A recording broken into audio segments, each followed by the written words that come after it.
Emma pushed the studio door and froze when the canvas caught the light. Suspicion flared, first a wet smear of paint along the edge, a face she knew from every mirror staring back at her from someone else's hand.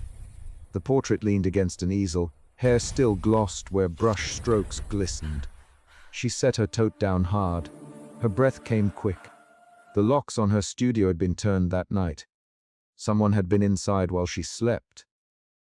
Emma stepped closer and touched the painted cheek. The varnish left a smear on her fingertip. She pulled her hand back as if burned. Suspicion moved her feet toward the back of the room, a small footprint on an upturned rag, the cap of a tube of cobalt squeezed flat. A single black scuff on the loft ladder rung that matched a sole she didn't own. She moved the tarp aside and found no note, no signature, only the portrait and the quiet smell of turpentine and coffee. Her hands shook. She herself, the painting could be a gift, a prank, a compliment. She also knew the locks had not failed before. Emma had reasons to be protective. A week earlier, a gallery had declined her solo show. A month earlier, a critic had called her brushwork derivative she had been fighting for recognition for years. Tonight the problem was not rejection, it was violation. She wrapped her fingers around the canvas frame and carried it to the window where the streetlights slanted in. The street below had a lone car idling, its headlights cutting a square of yellow. She called Marisol. Marisol, it's urgent. Emma, as soon as the owner answered, someone was in my studio. She kept her voice low. She could hear the calf grinder in the background. Emma, the gallery's closed for cleaning until 9. What happened? Marisol's voice sharpened. There's a portrait. It's wet. It looks like me. I locked up. I'm at the studio now. Emma spoke in short sentences. She folded her fingers into the fabric of her scarf. Bring it here. Don't touch anything else. It'll be there in 10. Marisol cut through the pores like she did with a stubborn canvas. Marisol had a habit of directness that Emma relied on. Emma wrapped the painting in a drop cloth and dragged it across the floor. The sleeve smelled of oil and dust. Her foot caught on a crate and she stumbled. The studio's radiator hummed in the halting silence. She kept thinking of where the intruder could have been while she slept. At the easel, over her old photographs, holding a cigarette near a stack of sketches. She tasted copper in her mouth. At the calf, Marisol flipped the painting face up on a table stripped of condiments. Fluorescent light made the wet strokes shine. A courier in a crisp uniform pushed a sealed envelope toward them. The envelope bore an embossed monogram, a C. Marisol set it down without reaching. Jumma, who could send you this? Marisol don't know. Emma's fingers found the bristle of a paintbrush in her tote. She tapped it against the table until the wooden handle clicked. Open it. Please. Her voice tightened. The suspicion had shifted, thinning into a suspicion that this intrusion connected to someone with resources. Marisol slit the envelope. Inside, a single card, ivory with a precise printed line, commission inquiry, signed Alexander Cole, no address, no explanation. Emma's chest narrowed. She read the name aloud. Alexander Cole, Marisol, as if the syllables might change meaning in the light. Alexander Cole. Emma folded the card and felt the paper's weighty. Don't know him. I've never met him. Her voice was even but stiff. Her fingers stopped tapping. The courier cleared his throat. He had already catalogued the trophy. It be delivered to you at 8 this morning, Miss Rivera. He please ensure it reaches the artist directly. He looked from Emma to Marisol and back again. Marisol kept scanning. That's a lot of interest. Do you want me to call someone? Emma, call Mr. Patel. Ask for the overnight footage at the building entrance. Her mind had shifted. Suspicion slid into an H that felt closer to fear. If a powerful stranger was watching her, she needed proof. Mr. Patel met them at his tiny security office with a tea thermos and a tablet. The footage was grainy, time-stamped in digits that flickered as the camera's night mode adjusted. A figure in a tailored overcoat moved through the lobby stairwell at 3 a.m. The angle did not show a face. But the coat fell the same way as a coat she'd glimpsed once in the lobby. Heavy wool, a broad collar. The figure's walk had a certain, deliberate cadence. Emma leaned forward until her shoulder nearly brushed the screen. "Pause it there," she said. Her voice had the short edges of someone holding back a large emotion. "Ma." Patel obeyed. The video's frame froze on the coat's hem and the sleeve where, for a second, a cufflink caught the reflection of a stair light. Emma's mouth pressed into a line. "That cufflink." She said, "It looks like the one in my sketch of the executive from the fundraiser months ago." I remember the metal flash. Her memory was not a fragment. She named the memory a late-night charity auction where shed sketched faces from the balcony. "Did you see anyone else come or go?" "No, Miss Rivera." Nothing else moved on the stairwell that night. Miff. Patel's fingers hovered over the tablet. "If you'd like, I can pull footage from the street camera." Emma's suspicion hardened into a decision. "Do that. And keep a copy of this. Don't delete anything. Lock the door when you leave tonight and call me if anything appeals." She used short sentences to issue orders the way she painted lines, deliberate and exact. Back in her studio that afternoon, the bell over the door chimed. Emma had arranged canvases against the window and propped empty frames on sawhorses. A man stood in the doorway in a coat that matched the silhouette on the video, charcoal wool, cut at the shoulder, a slim silver cufflink glinting at the wrist. He removed his gloves slowly. He did not smile. He carried a leather foliums. "Rivera," he said. The voice was deep and measured. "Me name is Alexander Cole. I am here about a commission." He paused. "If this is a bad time, I can return." His manner was precise, the kind of caution Emma imagined in boardrooms. Emma kept her hands on the paint-splattered scarf in her pocket. Her suspicion flared and flinched between accusation and curiosity. "What commission?" she asked. "A portrait, Alexander." He stepped inside and the floorboards gave with his weight. "A private portrait. I would like you to paint it for me. And I would like to discuss terms in person." He folded the folio before her and opened it to a single sheet. A check typed with a large number and 2 lines of terms. The amount stunned her. The sum would change her winter rent into months of living without barter. Emma's breath shortened. "Why me?" she asked. Alexander glanced around at the stacked work. He did not look at the portrait propped near the window. "I have seen your work." He said he prefer honesty on canvas. His eyes finally found hers. "He commissioned the painting at night as a test. To see how you'd react to intrusion." He kept his voice level. "You reacted exactly as I hoped. You protected your work. You didn't attack the piece. You sought evidence. That is why I came now." His hands steepled for a moment and then relaxed. Emma's face went hard. She stepped toward him and pointed to the portrait. "You sent it to my studio. You had someone break in. You call it a test." She Alexander's name more than once in the accusation. "Theo did that. Alexander, not a break-in. A stage drop. I thought a private anonymous commission would produce an honest reaction. I misjudged it." His jaw tightened almost imperceptibly. "I did not tell him to frighten you. I told him to leave an anonymous piece." He looked at her with a controlled, almost mechanical regret. "Sorry." Emma's suspicion shifted into anger. "You think painting my face without permission is an experiment?"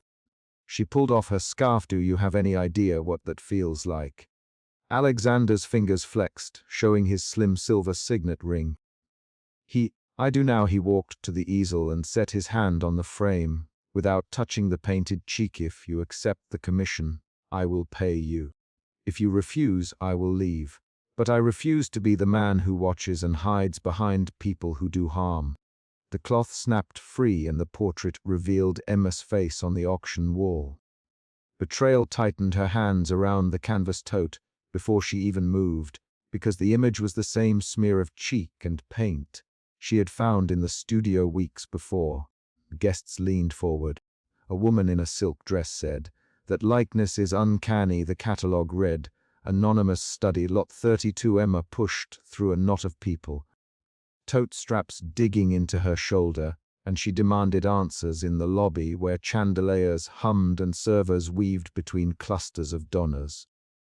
Emma had been awake at 3 that morning, painting until her fingers pricked with blisters, and a half-finished canvas looked back at her.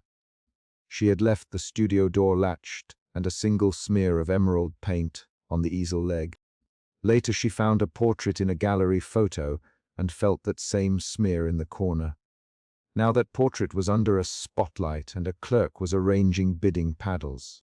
Betrayal drove her forward. She stepped into the circle of light and spoke with a voice that held the raw friction of someone who had been taken without permission. That's my face. Emma. Her voice cut across the chatter. She named herself because names mattered here. That is my face, and you don't have my permission. Jonah Morales, the gallery curator, turned, palms up, already wearing the practiced softness of someone trained to calm disruptions. Rivera, we purchased this piece through standard channels. Jonah began. Oh, Emma, interrupting. You didn't. You bought a thing stripped from a studio where I left my brushes out. You sold my likeness without telling me. Her fingers curled on the tote strap until the canvas thudded against her thigh. People shifted. A man with a press badge moved closer. Marissa, Alexander Cole's assistant, watched from a shadow near the mezzanine rail and mouthed words Emma couldn't see. Claire, Emma's friend, pushed through and put a hand against Emma's back. Emma, breathe, Claire. Emma's jaw flexed. Her anger changed its tone into a steadier, sharper demand. She hooked a finger toward the painting. Who sold it? Who brokered this? Jonah blinked. We acquired it through a broker representing an estate. The provenance was supplied with sale documents. He spoke like a man reading from a ledger. Had no reason to suspect theft. You had no reason to check a signature. Ameo mounted it under my name in private notes. Who gave you the right to decide that? Alexander Cole stood at the back, watching with the precise stillness of someone cataloging risks. He had been seated at a sponsor table to the left of the auction wall, then rose and drifted without making drama. He did not push forward. He did not clap with the rest. He measured. His face kept the same line it held in the boardroom, composed, closed. A security detail flanked him. He steepled his fingers for a moment, and then moved through the crowd with a purpose that made the murmurs shift. Emma followed Jonah into a fluorescent service corridor when he tried to steer the conversation away from the wall.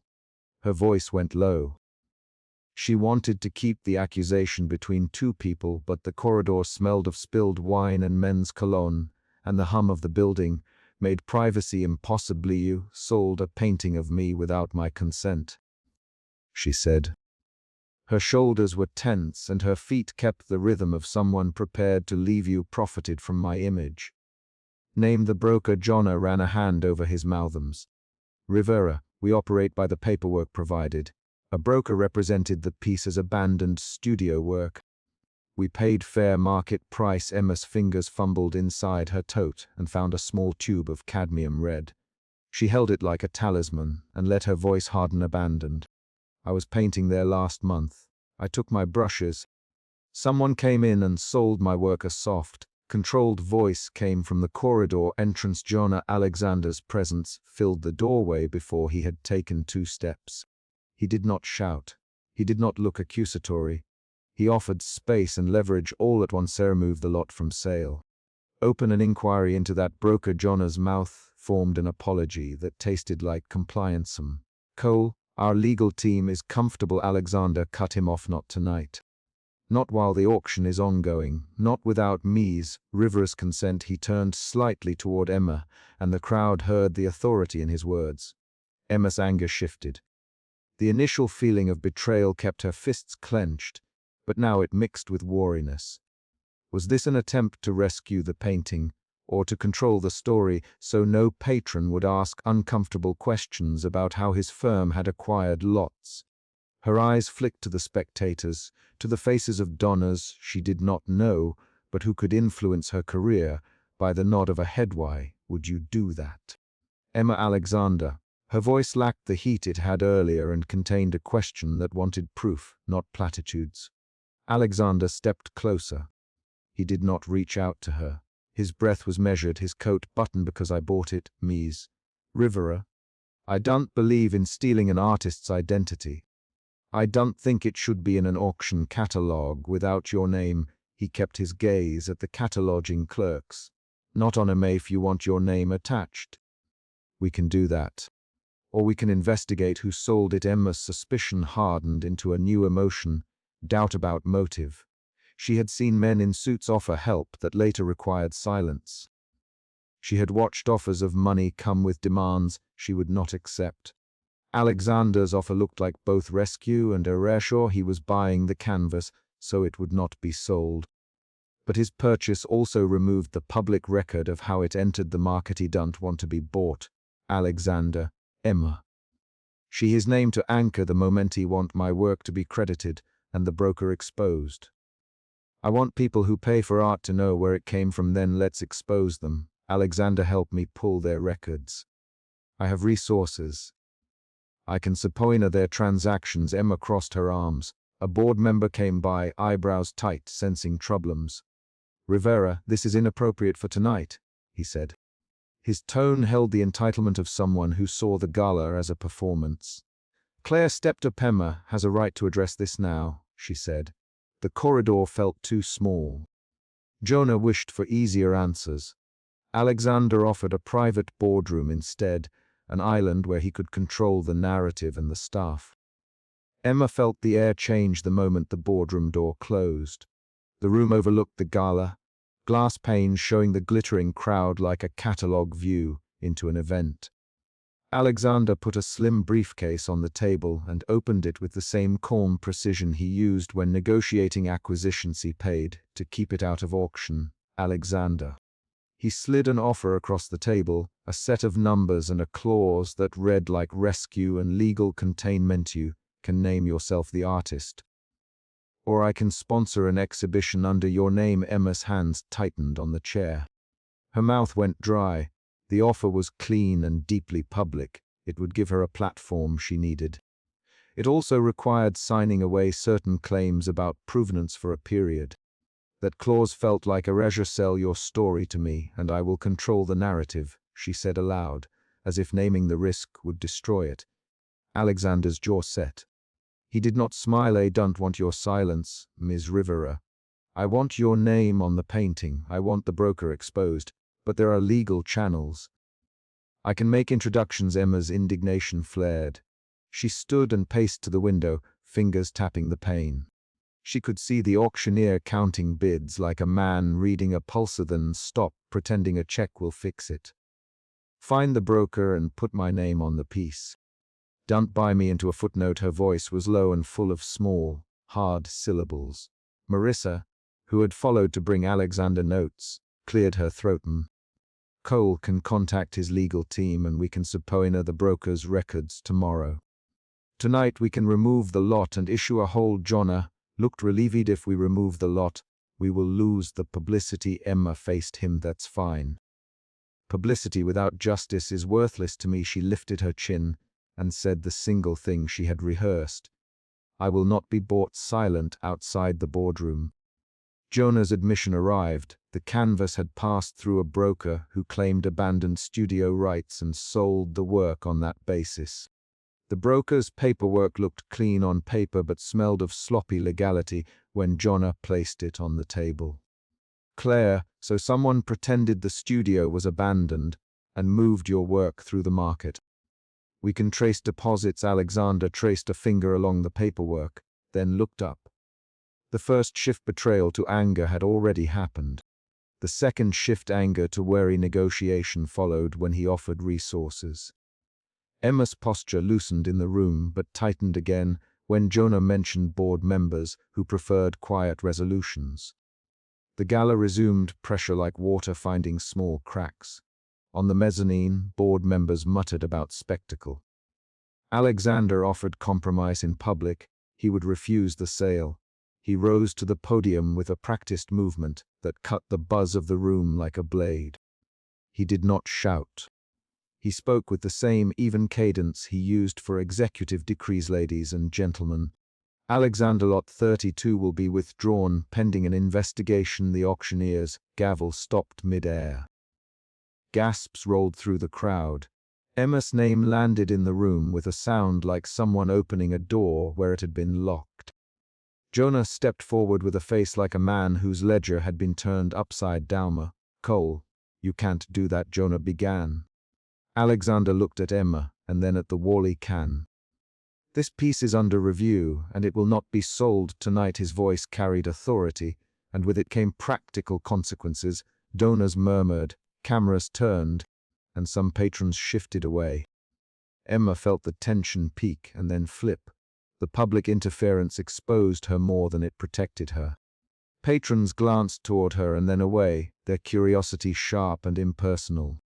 One board member told a nearby reporter, "She's making a scene." The reporter smiled into a microphone. The exposure left a rawness. Emma had wanted credit and justice, not spectacle. She left the podium area in a rush, footsteps quick. Alexander did not follow immediately. He waited until the crowd thinned, and then stepped into the corridor where she had run. Her breath came in hard lines and her hands kept finding the familiarity of paint under her nails. The city outside felt colder by comparison when she walked past the entrance. Emma walked to the coastline alone. The Gallus cab lights blurred behind her. The fog sat low over the bay, pressing salt into the air in wet, tangible threads. She walked with shoes that clicked on pavement, and with a head full of decisions she did not want to make. Alexander followed at a measured distance. He did not call her name until they reached the cliff path where the wind picked up and tugged at a stray lock of her harem. "Wait," he said. She did not stop. The cliff's edge cut a hard line against the dark water, and the city lights spread behind them like a distant ledger of lives. Emma perched on a concrete bench and folded her arms around herself. She breathed in cold, briny air and felt the adrenaline drain with each exhalation. Alexander sat 2 feet away. He did not try to touch her. He took a simple step that showed an attempt to close distance without commandeering. "Spacey did not mean to make you a spectacle." He said, "Then why interrupt the auction like that?" Emma. Her voice had the tightness of someone who would not let pity substitute for action. "Way not quietly suppoena the records like you said. Because leaving it in the auction would have erased the record. Alexander, if it sold, the broker would have vanished, and you would be a footnote. I thought pulling it now would force attention." Emma's doubt turned into a different feeling. She was wary but starting to consider possibility. She searched his face for signs of calculation and found only a controlled resolve. "What do you want from me?" She asked. "Edie wants you to keep your name on the work." He said, "And I want you to help me expose the broker. If you allow me to bring legal pressure and public acknowledgement, it will be harder for them to hide." She watched the water froth against the rocks below. Her fingers found a paint-splattered scarf in her bag, and she wound it around her wristy. "Don't trust offers made in a boardroom, Alexander. I trust my work and the people who actually stand by artists. If you want my help, prove you aren't trying to own the story." He nodded on. "Say can't force you to trust me. I can offer transparency. I'll have Marissa deliver the broker's transaction records to a public attorney if you choose. I'll also put my name on the record backing an exhibition that lists you as the artist." Claire's voice came from the path behind them. She had followed Emma to the cliff without show. "Emma, whatever you choose, will stand with you, Claire." Her presence felt like a small, human proof that Emma was not alone. The night opened another minor shock. Jonah sprinted up. "Out of breath, we found a deposit trail." He said a gallery in Oakland received funds linked to the broker 2 months ago. "There's an email chain." Emma turned. Her hands went cold. The discovery changed the landscape again. It transformed an abstract theft into a traceable chain. She felt a shift from doubt to focused resolve. Her shoulders squared. "Then we follow it," she said. Jonah hesitated. "If we expose them now, they might sue. They might claim we defamed the broker. Then we show the records. Alexander, we have the means to litigate. We can bring subpoenas tomorrow." Emma's mouth pressed into a line. She thought of the studio, where she had left brushes on a table, and the wet smear of green on the easel leg. She thought of the portrait that had hung in the gallery, and how the light had caught the edge of the cheek. The memory of the smear was concrete. It told a factual story. She felt empowerment not as a slogan, but as a sequence of actions she could take: demand records, name the painting, refuse a hushal right. She said, finally, do it my way. We traced the deposits, we put my name on the piece. No agreements that hide the broker's trail. Alexander did not relax. The bargain was still fragile and required follow-through. He extended a slim card across his palm.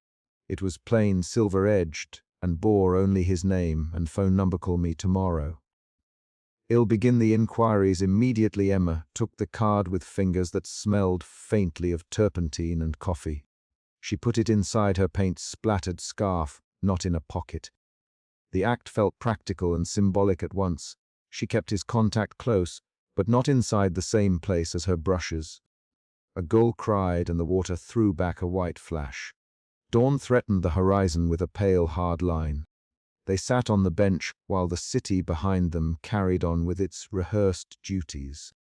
Emma's choices loomed: accept help with conditions or fight alone and risk the broker disappearing. Her decision moved from internal rhetoric to external action. If you try to quiet this later, she said, I walk away and expose the paper trail myself. Her voice was low. Direct. Then I won't quiet it. Alexander, don't want you erased. I want your name on that wall where it belongs. He hesitated, then added, and I'll start with the subpoena in the morning. Emma nodded. The negotiation ended in a small ritual. She pressed a paint-streaked business card toward him, the ink smudging slightly on his fingers as they touched. He held it for a beat and then closed his hand around it. The gesture was modest and concrete, the exchange of contact, the exchange of commitment. Claire stood and brushed her coat off. Should get back before they notice we've left the gala unattended, she said. Emma rose, legs stiff from sitting, and looked at the painting of herself in her mind, the exact brush stroke along the jaw, the green smear at the corner. The memory from the studio had led her here. Now the evidence Jonna had found gave direction. There was still danger: board members who disliked disruption, brokers who specialized in slipping works through the market, patrons who preferred quiet settlements. They walked back to the gala together. As they approached, lights inside the lobby glinted off the glass, and Jonna mouthed to Emma that he'd start the paper trail immediately. Alexander kept a steady step behind, not imposing but present. Emma kept the card in the scarf and felt the roughness of the paper against her palm. On the mezzanine, a woman in a pale dress asked a nearby patron, "Is that the artist?" A reporter lifted a microphone. Emma's name began moving through the room again, but now she had lines of defense, records to pursue, an ally with resources, and friends who would not let her compromise. They reached the boardroom door and paused. Alexander turned to her. "Tomorrow morning," he said. 9 a.m. "My lawyer, your choice of public counsel." "Well, subpoena the broker's bank statements." Emma looked at him, and then at the gallery windows, where the painting sat covered by its cloth again. She thought of the smear of green on the easel leg at the studio and of the portrait that had revealed itself under a chandelier. She felt a small, clean resolve settle into her posture. 9 a.m., she said. She stepped back and left him with the briefcase and the city light. The final motion of the chapter closed on a simple, concrete act. Emma pressed her paint-streaked card into Alexander's palm and walked toward the bench while he watched her go. Emma pushed the apartment door with the toe of her sneaker and stopped when a wooden floorboard caught her eye. Scattered brushes, a jar of turpentine opened, and a slim silver cufflink lying on a streak of wet paint. Suspicion tightened her hands before she moved. She crouched, picked up the cufflink, and the metal was cold at her palm. Someone had been here, and someone had handled her things. She remembered the portrait, the face painted in her studio, and the cloth that snapped free at the gala. The portrait that had appeared on the auction wall weeks earlier. The central problem rose in her chest as clearly as the cufflink in her fingers. Someone was stealing more than her work. Someone was trying to frame her. Emma whispered, "Mateo." Her voice had an edge she did not plan. She flicked on the overhead light, and the lamp hummed to life. revealing a turned-over chair and a smear of charcoal across the kitchen counter. She moved through rooms in quick, small checks, cabinet doors, drawers, the closet keeping her steps light so she would notice new sounds. Every new overturned item made suspicion grow into a sharper, angrier current under her skin. She called Matteo on speaker. "Matteo, you need to come now. Someone's been in the studio. They left a cufflink." Emma's sentence was brief. It carried her anger forward. On the line, Matteo answered, "I'm on my way." Emma heard her name like a tool and a shield at once. When Matteo arrived, he crouched beside her and did not reach for the cufflink until she put it into his palm. "Emma, this is deliberate," he said. "Someone tore through your place fast. Look at these prints." He pointed to a smear of paint on the threshold and to the way a small easel had been pushed aside. His voice carried concern and a practical calm that pulled at her. They moved to the gallery next. Emma kept thinking of the gala unveiling as they walked, the cloth pulled away and the room leaning forward. A woman in silk had said, "That likeness is incredible," and the applause had closed over Emma like a lid. Now the air felt different. In the gallery security office, Javier rewound footage from 2 nights earlier. Emma watched a low-resolution loop and leaned forward when a figure in a tailored overcoat slipped into the private room and left carrying something wrapped. Her stomach unclenched into a new knot. The footage showed the timing, the entry, the exit. Suspicion shifted toward a name she had whispered before in anger and disbelief: Alexander Cole. "Emma, play it again." Her voice shortened. She needed proof that what she saw was not a trick of light. Javier obeyed. The figure's face was blurred, but the overcoat and the briefcase were clear. Matteo tapped the screen. "That coat. That briefcase. This looks like corporate." Matteo's lips tightened. "Emma, we should get a better copy. And we need to find out who had access to the private workrooms." They left the gallery under a cold sky, and the next scene was Alexander's lobby. Emma had rehearsed the confrontation in restless sleep, and the building felt like a stage when she stepped into its marble hush. Alexander stood 3 steps from the revolving door, flanked by Clara in a severe black suit. He was exact and controlled, cufflinks gleaming, briefcase at his side. Emma's jaw worked. She felt anger rise. Suspicion shifted into demand. "Alexander." Emma, and her voice filled the lobby space.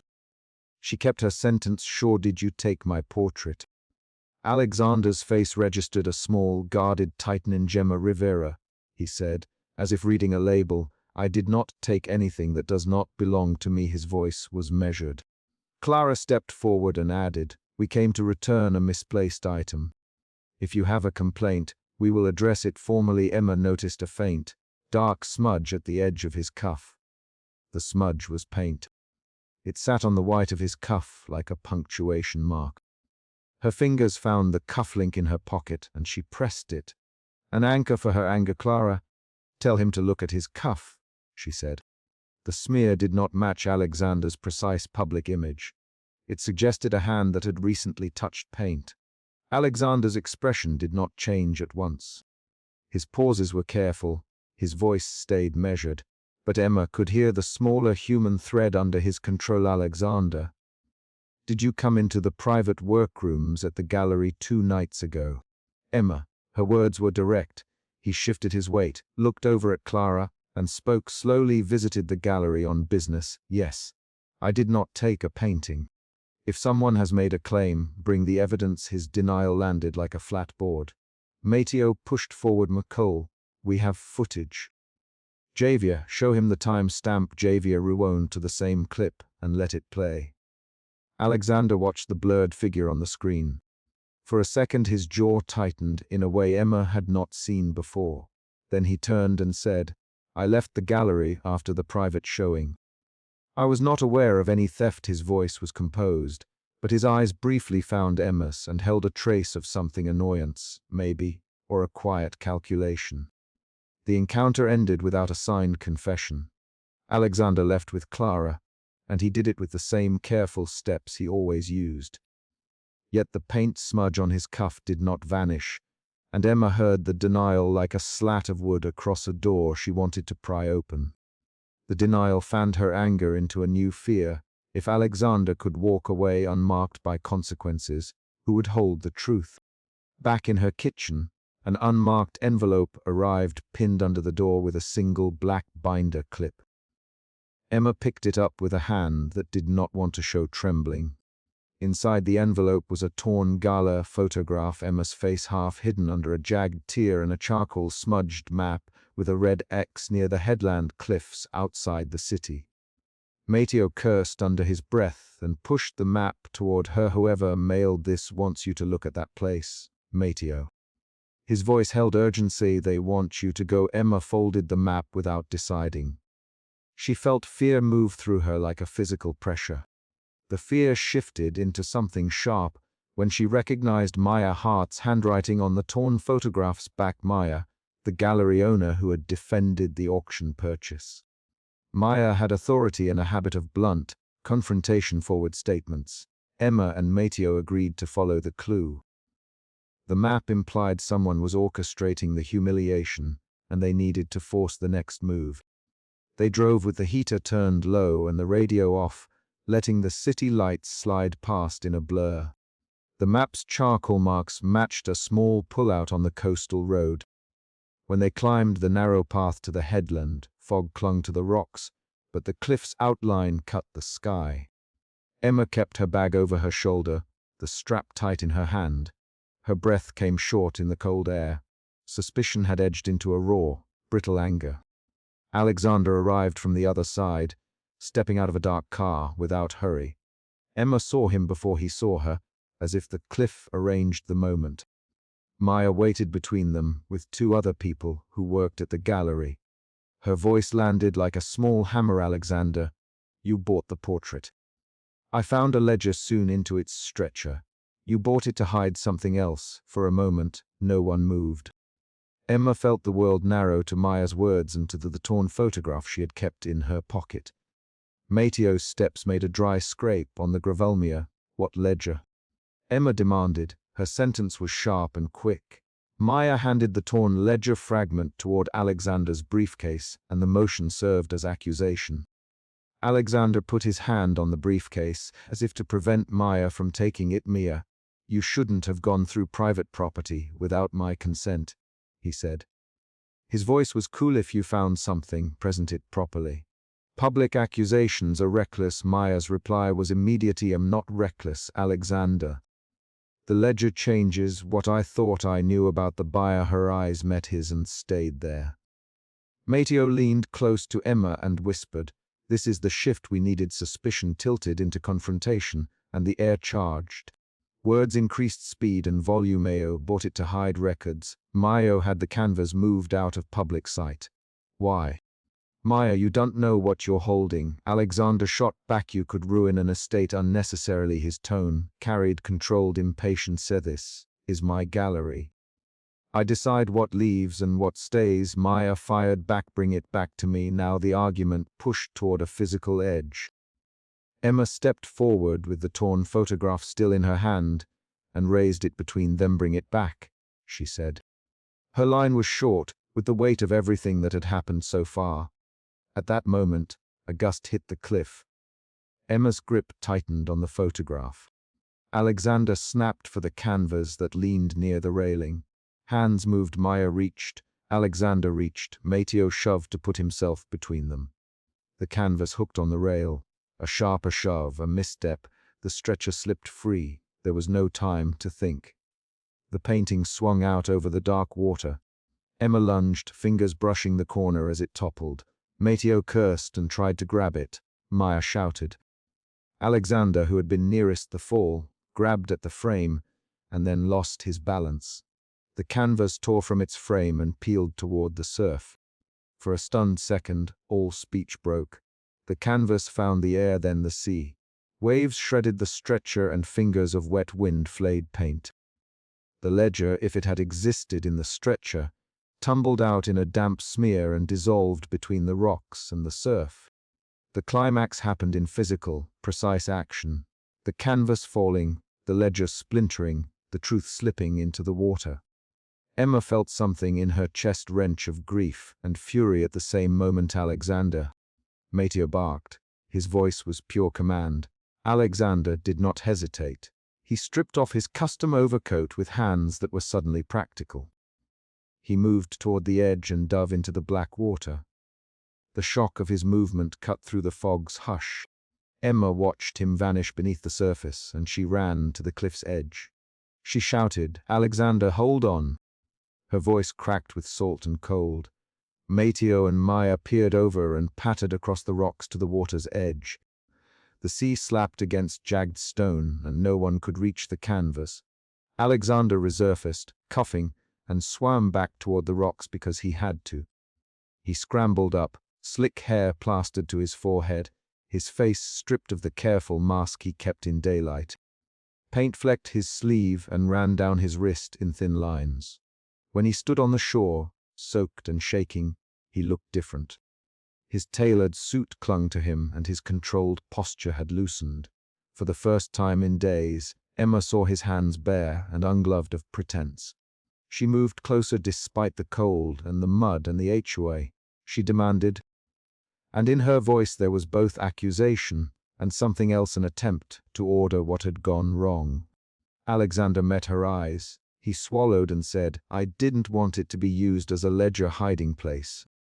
I bought it to keep it hidden until I could investigate." Quietly his sentence came rushed and honest, and it did not fit the careful shape he usually cut his words into. "I didn't expect it to end up here. I didn't expect." He stopped and glanced at his wet cuff where paint had run. His pauses were rawer than his usual precision. Mateo crossed his arms and said, "Alexander, you didn't come clean. You made choices that put her at risk." Alexander's reply came fast. "Mateo, I tried to keep it from public spectacle.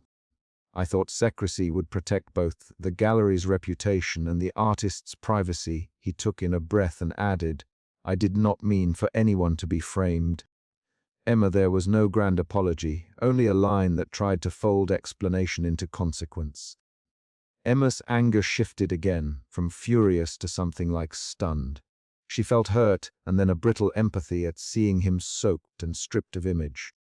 Yet the ledger was gone, and the torn photograph was damp at her fingers. She looked at him and asked, "Why was there a ledger sewn into the stretcher?" Her tone forced the question outward. Alexander's jaw worked. "He cannot answer that here, but I will find out who planted it. I will use my resources to trace the purchase history and any shipping records." His words were an action plan. He did not promise absolution. He offered work. He reached into the pocket of his damp suit and pulled out a small, paint-splattered scarf. He set it on a rock and looked at him. "I will find who did this," he said. "Mateo did not soften. You left the gallery, Alexander. You had opportunities to be transparent. You chose otherwise." Mateo's lines were short and direct. Emma watched their faces as each line landed. The confrontation had given them new information and new fractures. Back at Emma's apartment before dawn, the group trudged in with clothes scraped and shoes rimed with salt. The night had stripped away some pretenses. Emma made tea with hands that shook and left a kettle humming while she wet a towel for a scrape Mateo had picked up. She sat at the narrow kitchen table and unfolded the torn gala photograph, one slow crease at a time. Alexander stood a few feet away, wrapped in a jacket he had borrowed from Maya, trying to make himself appropriately presentable in a room made intimate by hard reality. He folded his wet hands together. "Emma, I'm sorry for the harm my secrecy caused," he said plainly. "We'll hire investigators if you want. I will deliver evidence if I find any. Let me act instead of argue." His voice aimed at repair through action. Emma looked at him. She could hear the tiredness in his syllables, and she could also hear that his guard had been opened and then used. She felt an impulse toward fragile gratitude because he had dived into the surf for a painting that might have proved her innocence. But she also felt a practical distrust. She needed details, not gestures. She crossed the kitchen and set the torn photograph on the table between them. "Mateo, call Javier and ask for any extra footage again. Maya, list every person who had access to the private storage." Alexander, give me every shipping record connected to that portrait. She named tasks, because actions were how she would measure progress. Alexander nodded.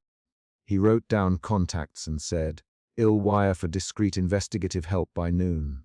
I'll start with the auction house," and the buyer chain. His voice moved from apology to work. Emma watched the slow change and noted how his precision had shifted from a defense mechanism to a practical tool. They argued late into the small hours about who would call whom, about when to go to the police, about public statements. The argument had fits of rapid exchange, 3-4 lines at once, then a pause.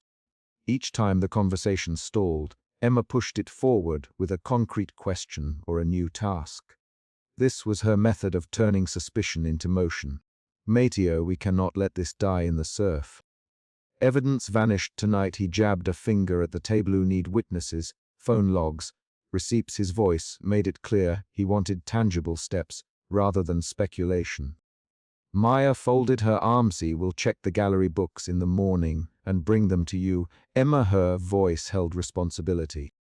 She repeated her name so everyone would mark it to memory. Javier promised to pull archival footage in higher resolution at first light.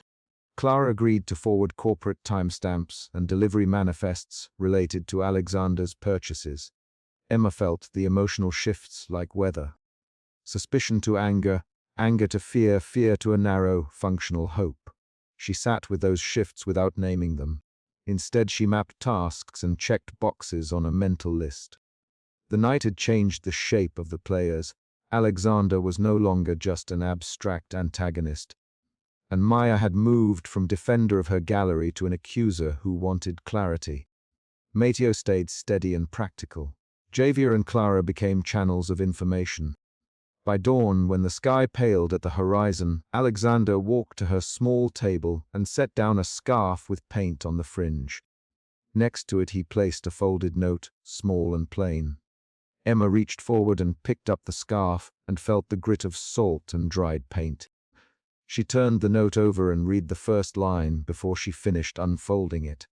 The note had one clear sentence: "I will use my resources to find who framed you."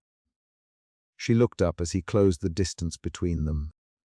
Alexander met her eyes and said, "I will start at once." The door closed behind him with a soft clap, and the sound was the final, concrete beat for the chapter.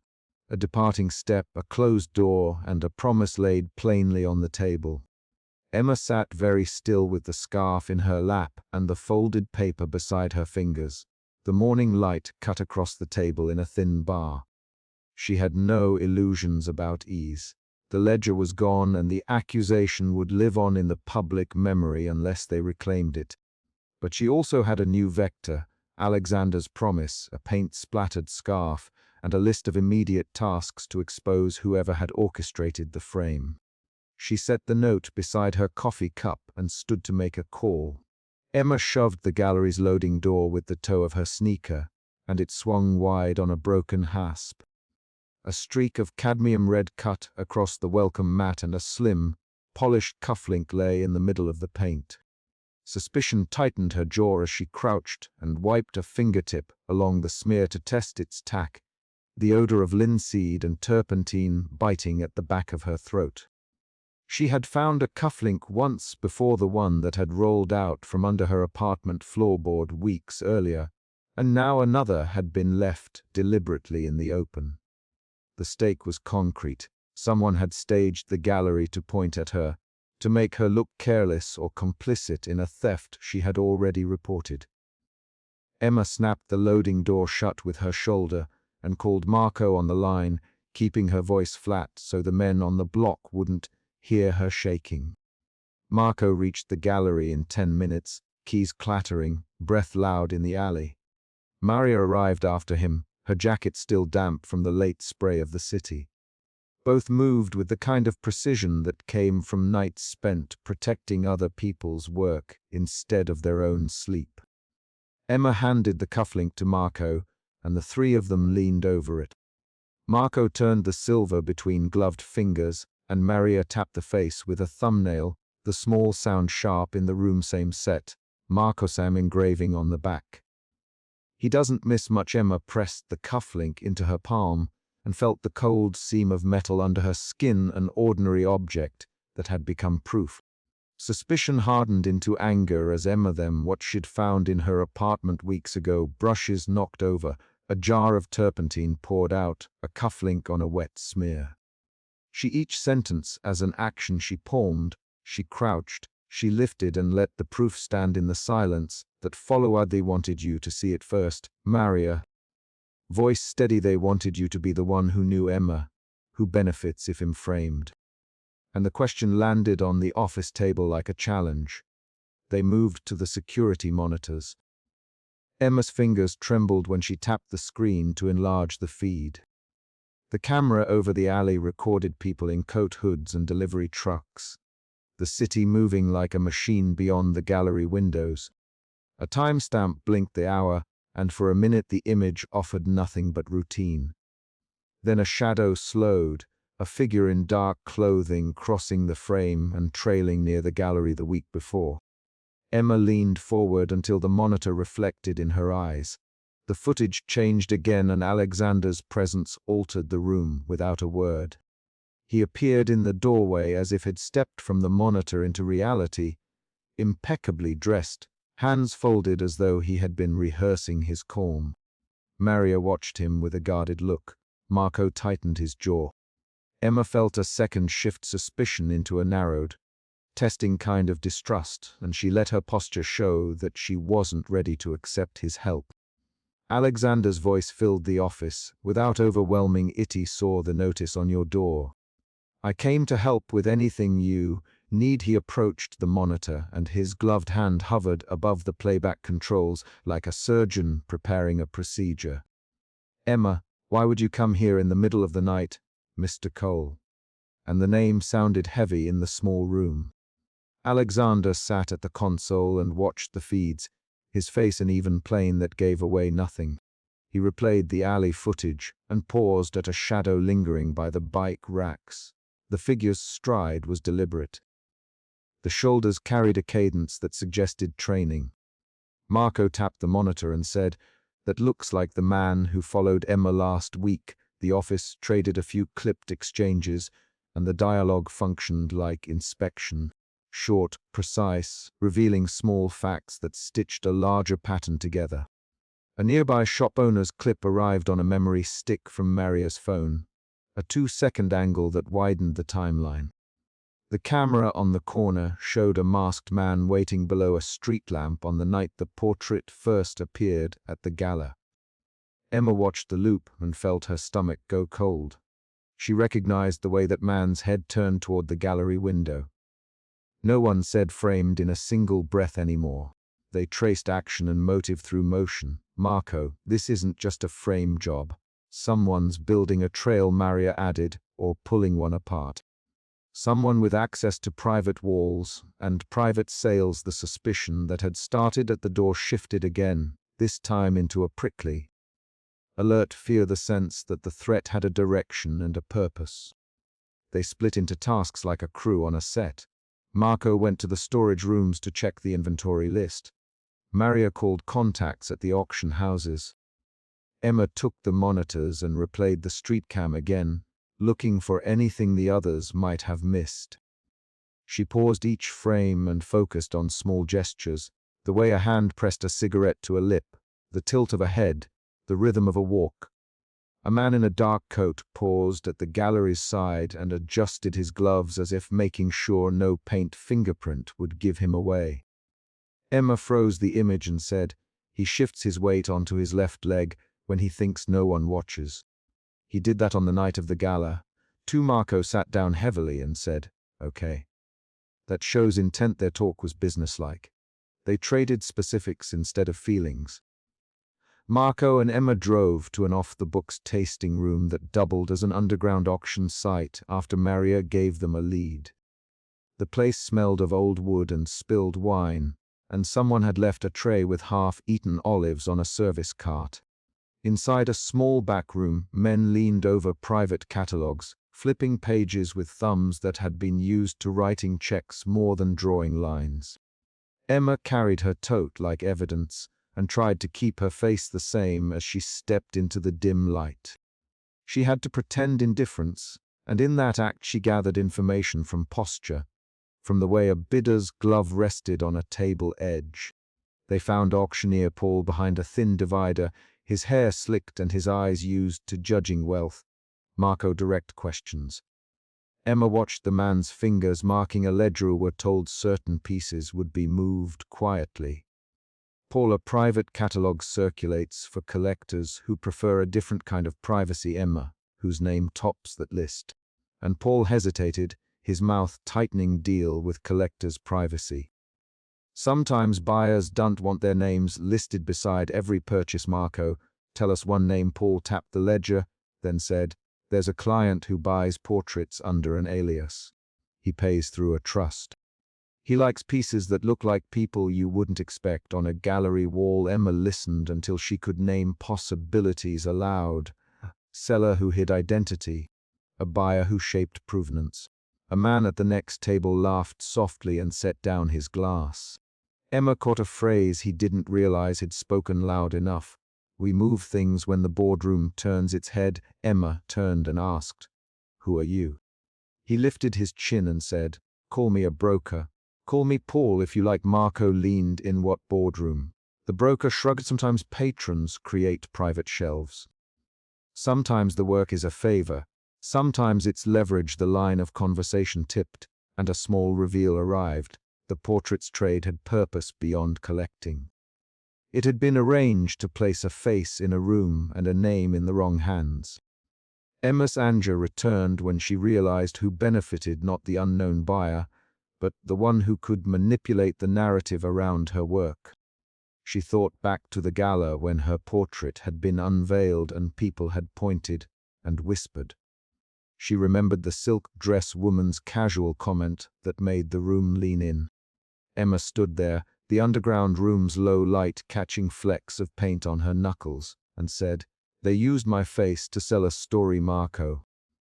And they used the portrait to move something else. We need to know what Maria's call came then. A sighting reported near the Embarcadero, someone who matched the masked man's build seen on the monitor. The timing snapped, everything taut again. They left the auction with no answers. Only the sense of being pushed toward a coastline where secrets moved with the tides. A taxi took them to the water's edge because that's where the tip had said a man would meet a buyer. Emma walked the fogged promenade with Marco at her side, each step leaving prints that the surf could erase. The fog hugged the street lamps low, and Emma's breath came visible when she spoke. If someone's trying to pin this on me, they'll be willing to get rough, she said. Marco nodded and answered with practical steps. We don't go alone, we record. We watch exits. The plan was small and concrete. Follow the man, record his delivery, identify a buyer.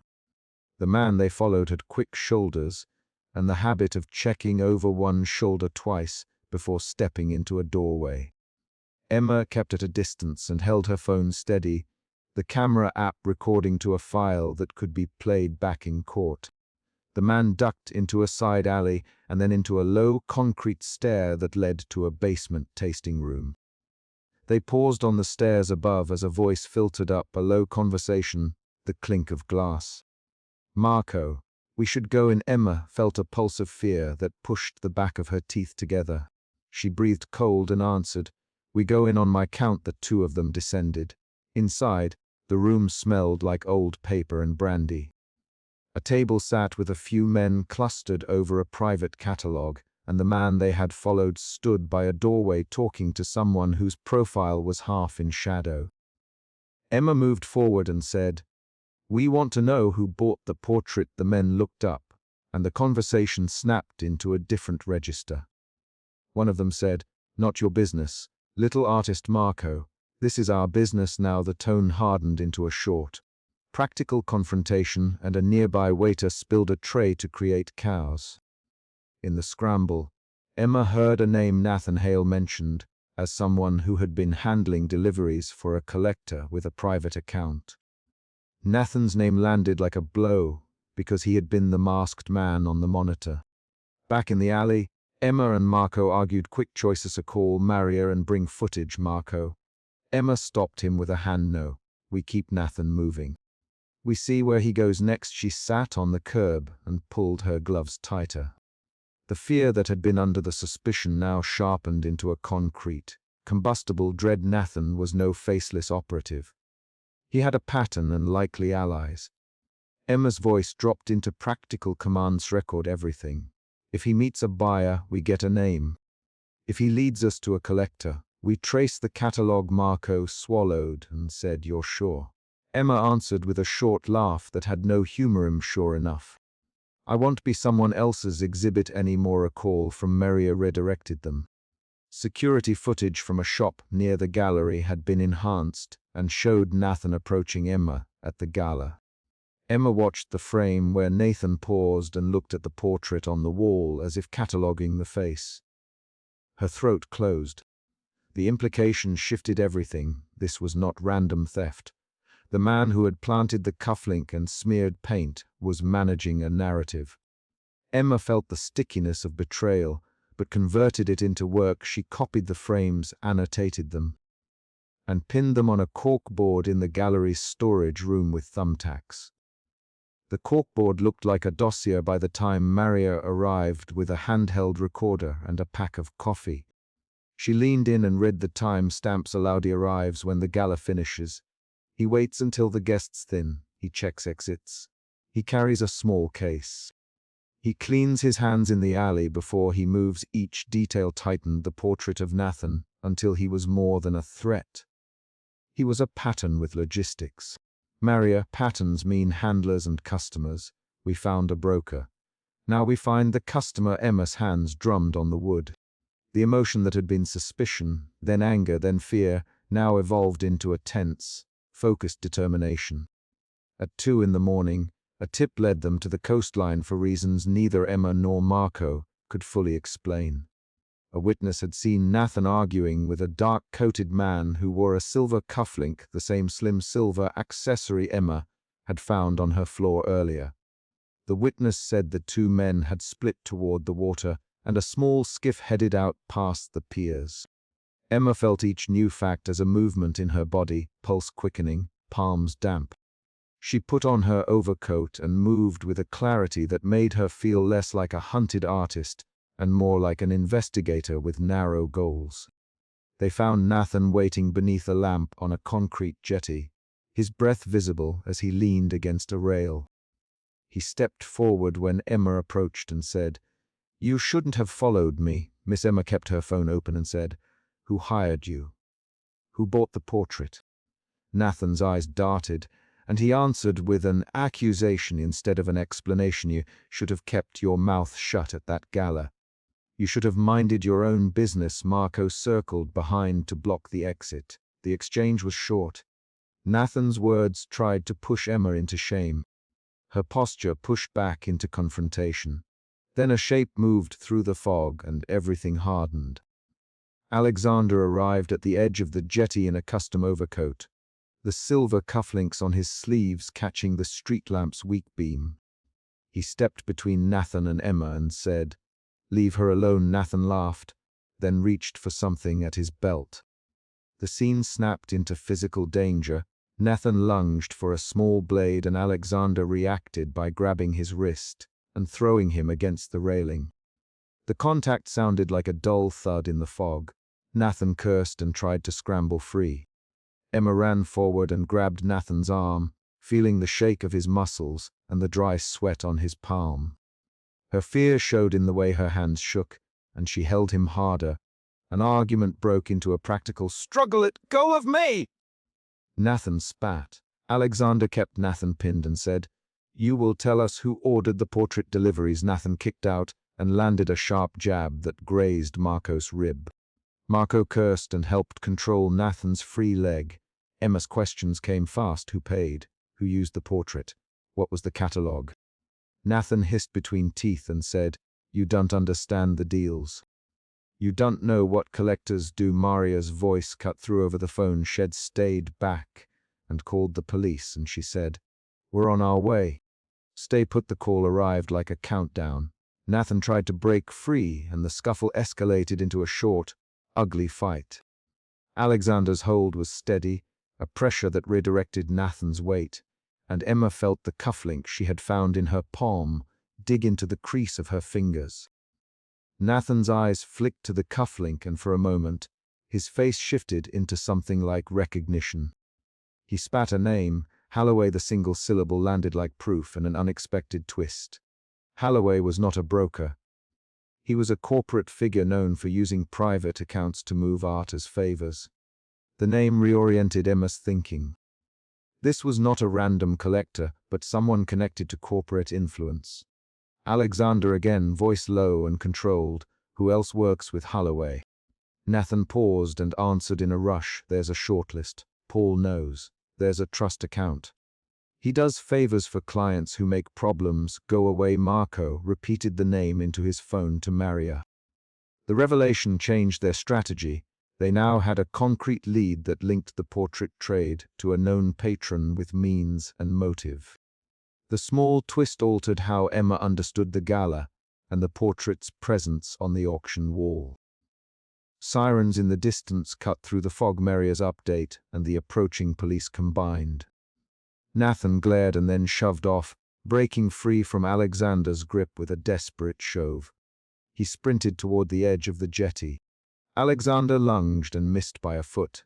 Nathan leapt and scrambled down a ladder to the waterline.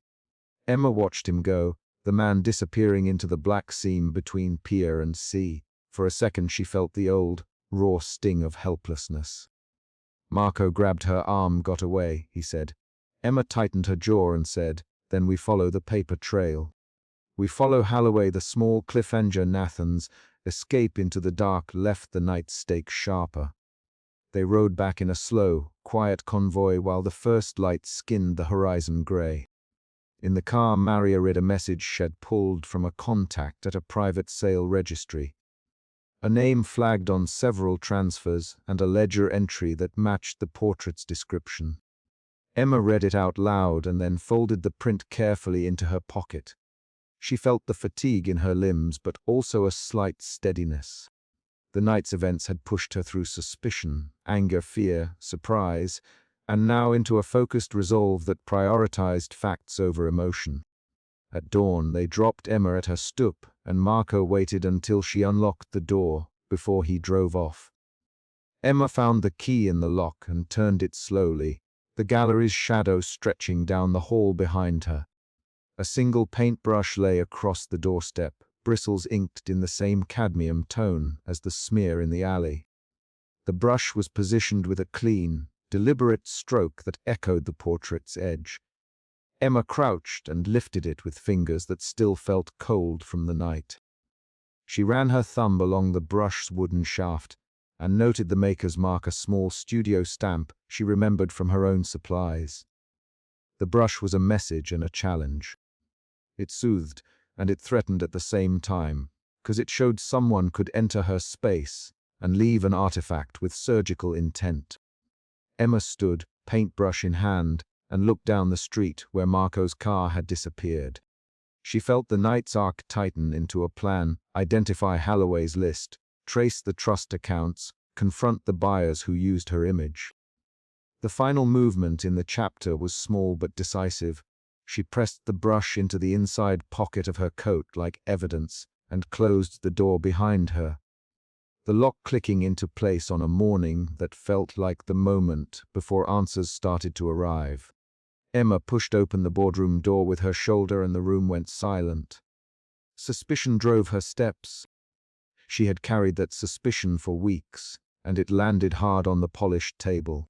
She dropped the paint-speckled cufflink and a torn gallery invoice, so both slid and arrested at Alexander Cole's leather briefcase. This belongs to me, she said, and her voice cut across the murmurs.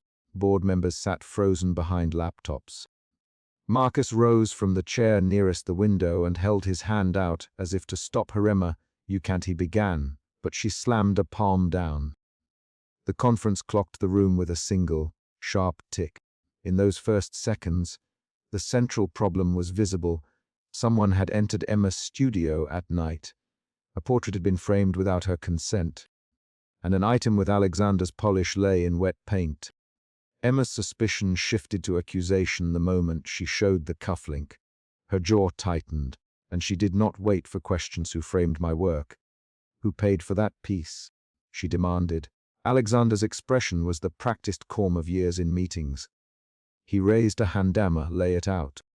Speak plainly, the hush returned, but the tension had a weight now, concrete and carried by the cufflink between them. Within 5 sentences the room knew the stakes: ownership, provenance, and whether Alexander's secret purchases were protection or possession. Emma stepped forward and named the invoice's shipping label aloud. Gallery receipt. Lot 32, River undelivered transfer. Jonathan signed it. Where did this ship come from? Her voice did not tremble. The anger underneath it did. Marcus moved to the table and flipped open a tablet. Marisol, who had arrived breathless and holding a slim folder, set the folder beside Emma's cufflink and tapped the notarized sheet she carried. This manifest is notarized this morning, Marisol announced. Sophia, who had come with Emma and now stood near the doorway, rubbed her palms together and said, "We traced the crate to a private handler.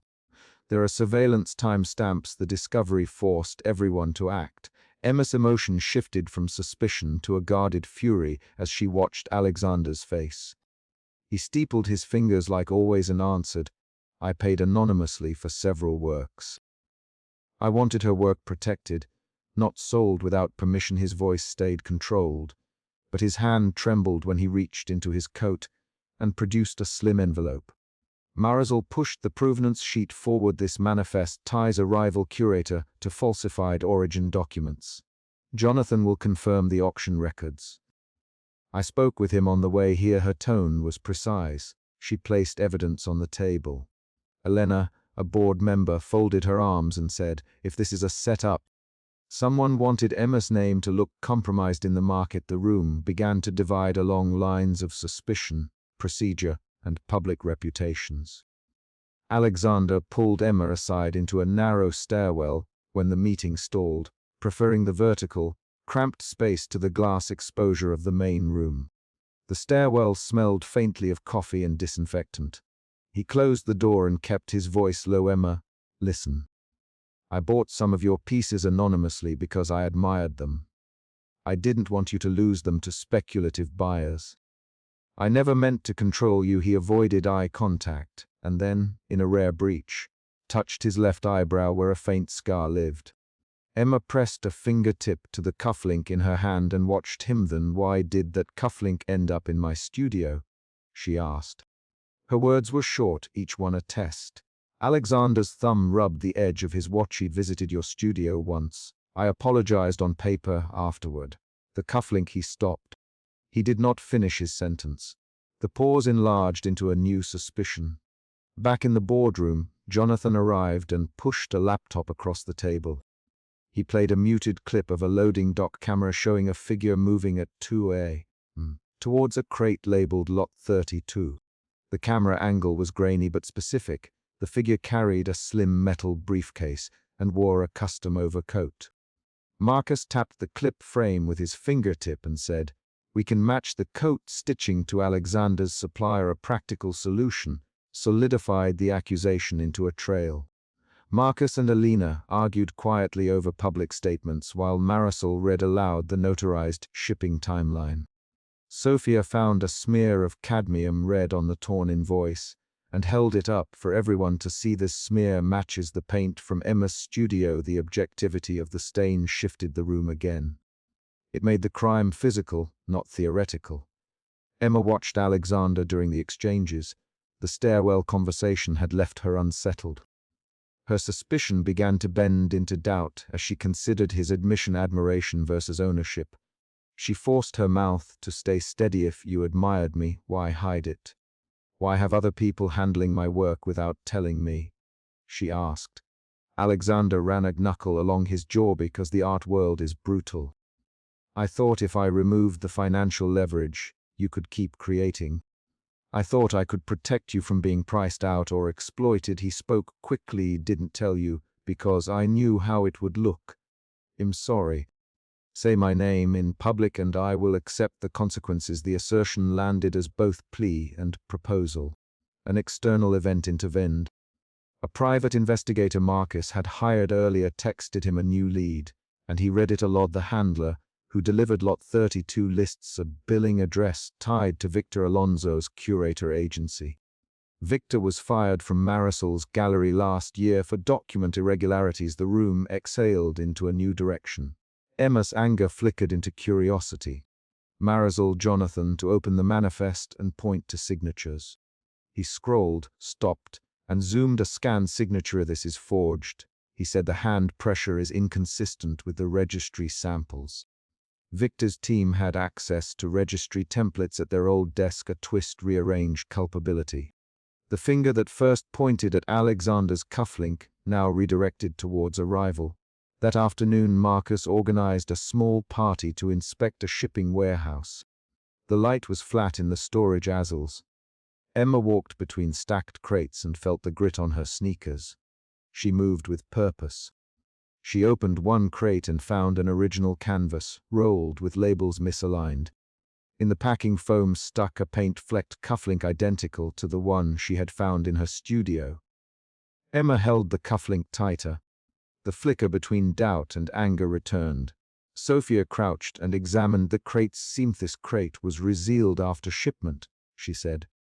Her hands smelled faintly of soap and turpentine. Marisol photographed the seam with a small camera.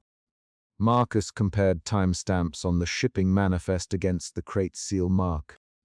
The physical evidence forced a new sequence of questions. Who had access to both the gallery and the studio that night? Alexander did not try to hide his involvement in the follow-up checks. He walked the aisles with a steady step, but his eyes betrayed exhaustion. He kept glancing at Emma. Each glance was a small negotiation. Emma, he said softly within earshot, I know how this looks. I will do whatever it takes to make this right. His voice was a thread. She tugged at it, measuring whether it would hold. They drove to the coast at dusk, because Emma insisted on a place where the city could not witness their exchange. The wind clamped at her scarf and caught at Alexander's overcoat. The coastline scene gathered them along the walkway, where gulls argued above the surf. The sky held the exact gray that made faces look honest. There was no room for evasions. At the cliff edge, Alexander faced her squarely. He inhaled and then spoke, without the boardroom's filter. He did enter your studio. I took the portrait down and moved it into secure storage, because I saw someone trying to replicate your canvases. I thought if I possessed copies of your work, I could stop them from passing off forgeries.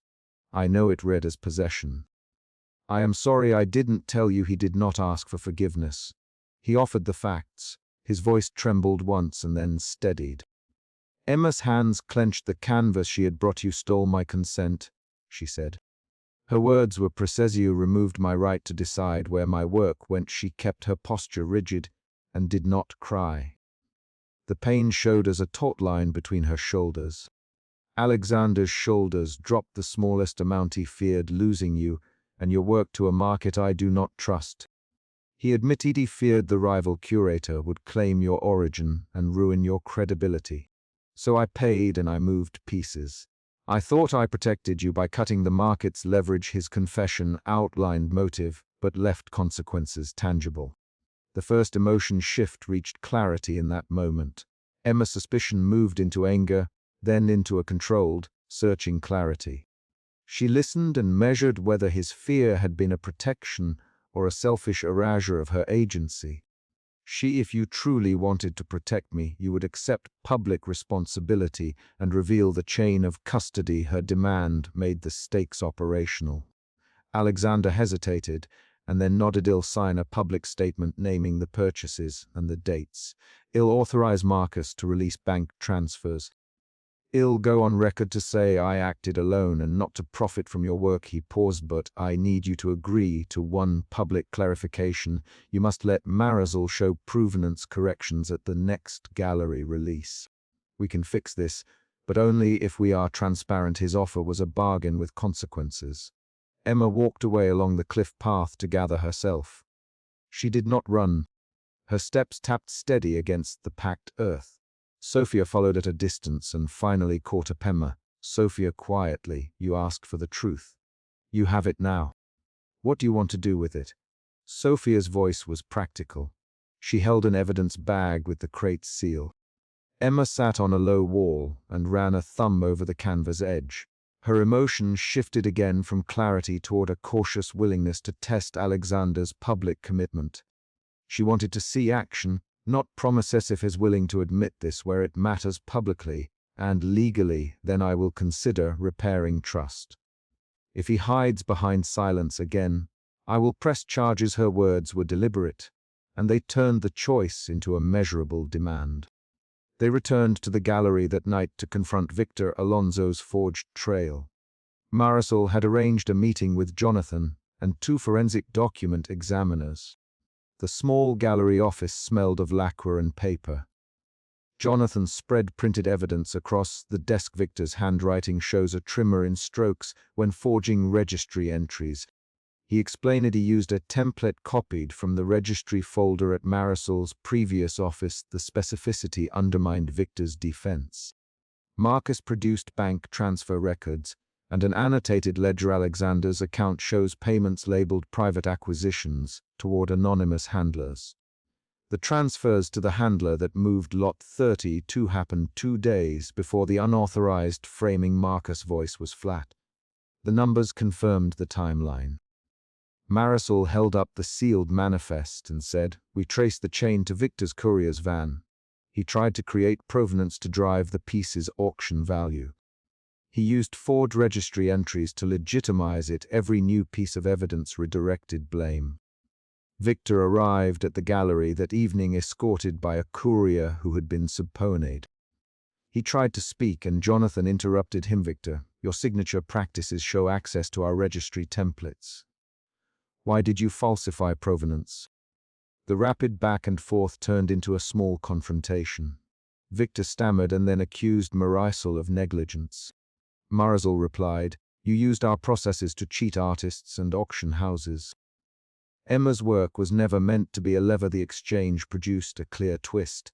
Victor had motives tied to market speculation. Sophia found an email thread on Victor's laptop that proved a relationship with a collector who bet on rising values by manufacturing scarcity. The email contained concrete language: create provenance to raise lot price, withhold originals until sale. Emma read the email and felt bile rise.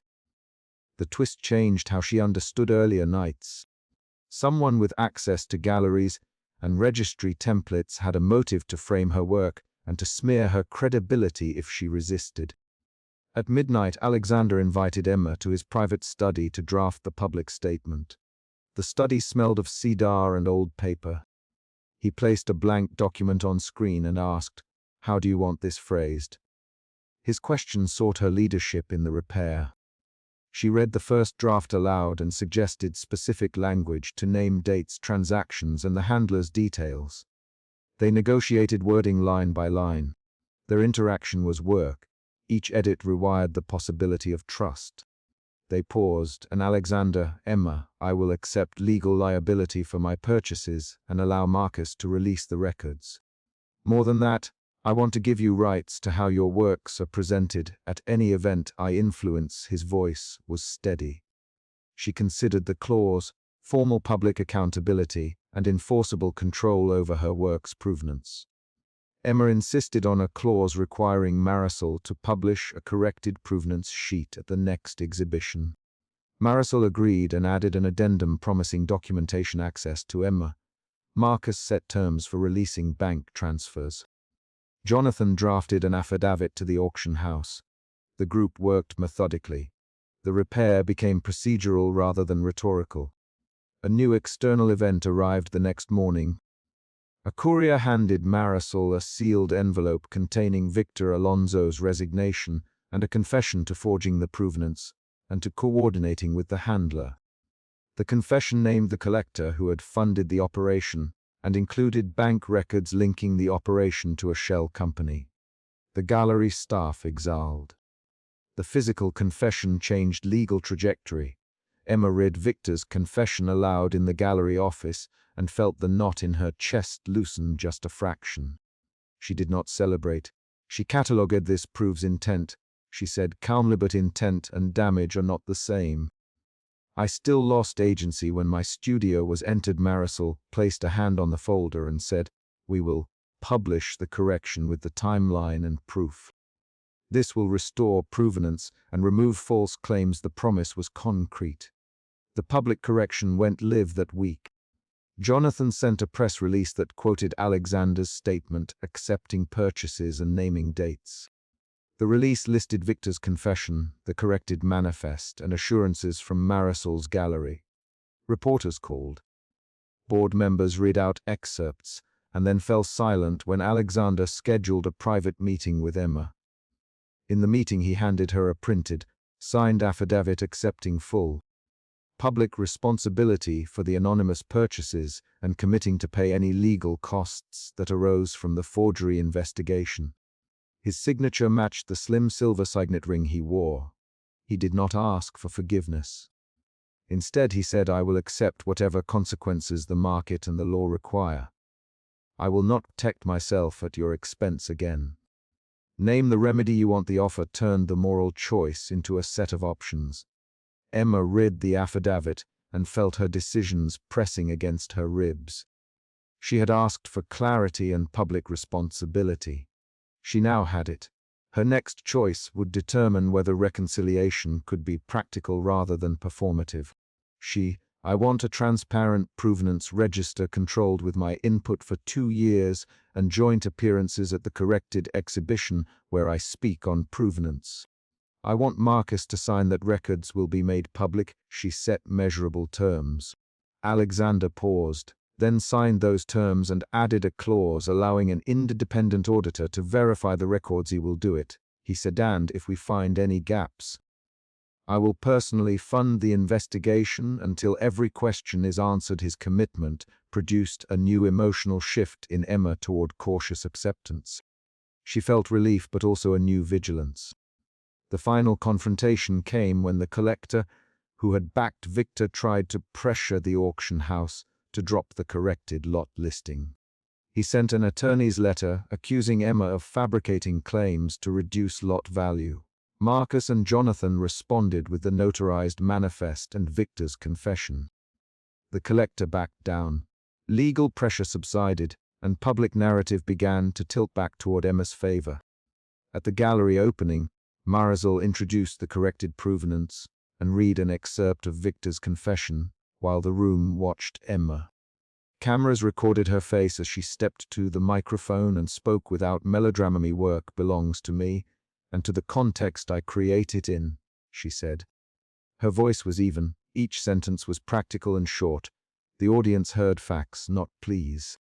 After the event, in a small corridor behind the main room, Alexander found Emma and offered a simple, concrete action. A verified itinerary of every time he had entered her studio and a promise to replace any damaged work. "He will not control you. He said he will stand publicly and take responsibility for what I did, including any reputational damage. I will not ask for your trust. I will earn it through specific acts." You can verify his words mapped to actions. Emma tested him with a rapid back and forth. "Will you sign a clause that allows me to refuse any sale you attempt to influence?" She asked, "Will you allow Marisol and me to co-sign on provenance sheets?" Alexander answered each request plainly and signed each clause as she named it. The exchange had the cadence of legal negotiation and the odd intimacy of people repairing a breach through paperwork. Night fell, and the gallery emptied. Marisol, Marcus, Jonathan, Sophia, Alexander, and Emma sat around a small table with take-out containers. Conversation drifted toward logistics. They talked about timelines, audits, and next exhibitions. Laughter came briefly when Jonathan mispronounced a collector's name. The small human moments revealed something practical between them.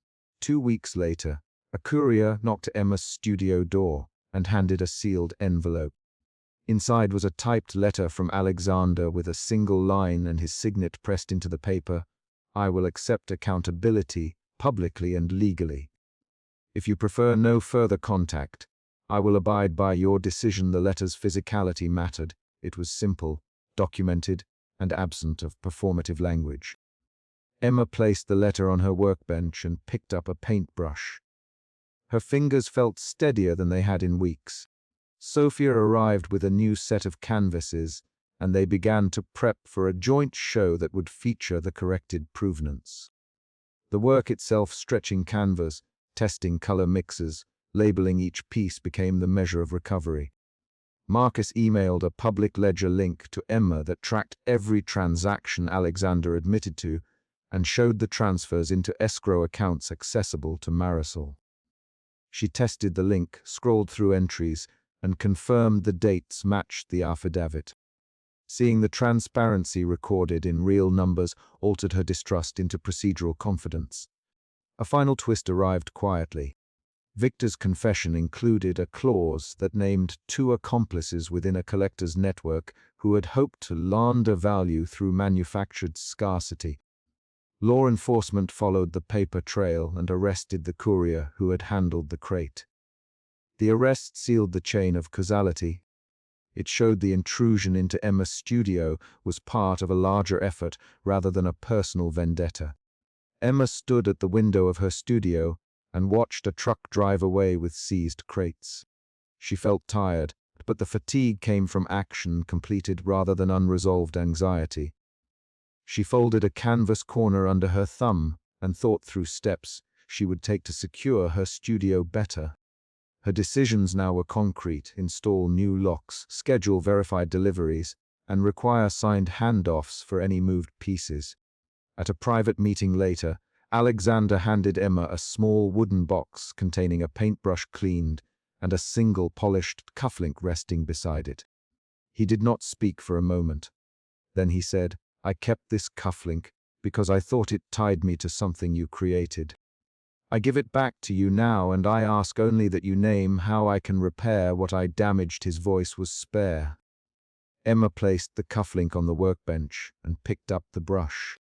She looked at Alexander and then at the brush. Public responsibility, verified records, and no unilateral decisions about my work. She said then, "Well, see how your actions match these words." Her answer was not forgiveness in a single breath, but a contract in steps. Alexander nodded. He signed an additional addendum that gave Emma the right to veto any sale he proposed for 5 years, and he arranged funds for a provenance auditor Marisol trusted. He left the gallery the next day with his overcoat pulled high, but he had left behind signed documents that could be checked by anyone. The chapter closed not with a speech, but with a concrete beat. A courier handed Marisol the final notarized manifest at the gallery door while cameras watched as Alexander signed a public statement in the small office across the hall. The documents were filed. The legal and public record matched Emma's demands. She packed a canvas into a crate with Sophia's help and sealed it with a new tamper-evident mark. Emma sealed the crate and slid the tamper-evident strip across the seam with slow, deliberate fingers. She wrote Lot Rivera verified on the label and handed it to Marisol. Marisol nodded and slid the notarized manifest into the courier's hands. Marcus recorded the handoff on his tablet. That single chain of visible actions closed the chapter's mini-conflict: ownership restored, responsibility accepted, and procedures instituted to prevent repetition. When she locked her studio that night, Emma did not feel triumphant or naive. She felt tired and pragmatic. She placed the cufflink into a small drawer and closed it. The choices had consequences that would be measured in audits, press mentions, and the slow rebuilding of trust. She left the studio door and met Alexander at the gallery entrance. Alexander met her with a plain envelope containing proof that he had filed the public statement and that his accounts had been moved into escrow. He held nothing more dramatic. Emma took the envelope and acknowledged the action. "She'd do what you promised. If you break these terms, I will pursue this fully." Her voice was a contract rather than a plea. He answered with one line, quiet and clear. "I will." The word had weight because it was now paired with signatures, public records, and legal consequences. Outside the gallery, Marisol hugged Emma briefly and then turned to Marcus and Sophia to finalize the corrected catalogue. Jonathan closed the office lights. The group dispersed with tasks and timelines rather than declarations. The story did not end with a tidy romantic reconciliation. It ended with paperwork, handoffs, and enforced transparency, concrete actions that could be audited and repeated. The final situational beat came when the courier handed the manifest to Marisol and Alexander, signed the public statement in front of a notary. Cameras recorded the signatures. Emma watched both events unfold and then sealed a crate for shipping. She walked away with Sophia and placed the crate into the gallery's secured storage, the tamper evidence strip visible and the manifest lodged in the files. That final sequence closed the chapter's immediate conflict and set the terms for how trust would be rebuilt through named acts, public accountability, and verifiable records.